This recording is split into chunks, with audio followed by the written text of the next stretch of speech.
নাম আইয়ুব, মহামানব, অনেক দিন অসুস্থ, মনে আছে? দীর্ঘদিন অসুস্থ।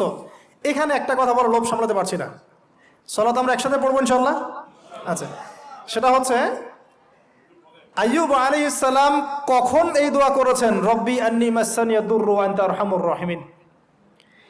রোগ যখন আস্তে আস্তে আস্তে তার জিহ্বাতে এসেছে, জিহ্বা দিয়ে তিনি তার জিকির করতে কষ্ট হচ্ছে, তখন তিনি বলছেন, আল্লাহ আমাকে অনেক দুঃখ দুর্দশা স্পর্শ করেছে, আমি জিকিরটা ঠিক মতো করতে পারছি না, আল্লাহ আমাকে শেফা দান করো।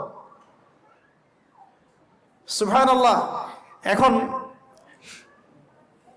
আল্লাহ রাব্বুল আলামিন তাকে গোসল করালেন, সুস্থতা লাভ করলেন, তাকে আহাল পরিবার দিলেন, আরোগ্য দান করলেন।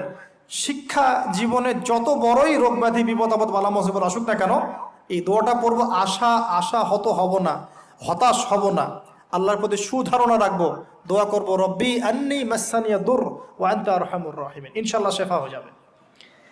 সেই লোভনীয় কথাটা এটা।